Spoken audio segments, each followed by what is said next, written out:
আর রাসূলুল্লাহ সাল্লাল্লাহু আলাইহি ওয়াসাল্লামের সুন্নাহ আল্লাহ পাক রেখে দিয়েছেন আমাদের সামনে। এই সুন্নাহগুলো যদি আমরা অনুসরণ করতে পারি, ইনশাআল্লাহ এই দুনিয়াতে কিছু পাই বা না পাই, ইনশাআল্লাহ পরকালে আপনি আল্লাহর ক্ষমা পাবেন ইনশাআল্লাহ তাআলা। কোরআনের সূরাগুলোর অর্থ সব খুতবায় বলা যায় না, সময় সংকলন হয় না।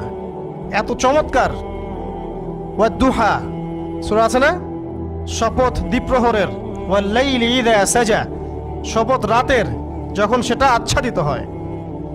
মা ওয়াদ্দাআকা রাব্বুকা ওয়া মা ক্বালা, আল্লাহ কত মায়া দিয়ে তার নবীকে বলছেন যে তোমার আল্লাহ তোমাকে ছেড়েও দেন নাই, তোমার আল্লাহ তোমাকে ছেড়ে দেন নাই।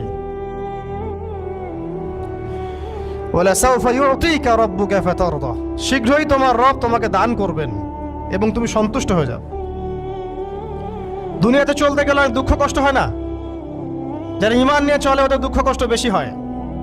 তা আল্লাহ বলছেন টেনশন করো না, কষ্ট পেও না, তোমার রব তোমাকে ছেড়ে দেননি। ওয়ালা সাউফা ইউতিকা রাব্বুকা ফাতারদা, তোমার রব তোমাকে শীঘ্রই দান করবেন আর তুমি সন্তুষ্ট হয়ে যাবে। আলাম ইয়াজিদকা ইয়াতীমান ফাআওয়া, আল্লাহ বলছেন আল্লাহ কি তোমাকে ইয়েতিম রূপে পাননি, এরপর আল্লাহ কি তোমাকে প্রতিপালন করে বড় করেননি? ওয়াজাদাকা দাল্লান ফাহাদা, আল্লাহ কি তোমাকে পথভ্রষ্ট পান নাই, তোমাকে আল্লাহ পাক হেদায়েত দেন নাই? তো আল্লাহ যে এগুলো করেছেন সে আল্লাহ তোমাকে পরকালে ইনশাআল্লাহ ভালো রাখবেন। ফাআম্মাল ইয়াতীমা ফালা তাকহার, তো তুমি ইয়েতিমদের প্রতি কঠোর হয়ো না।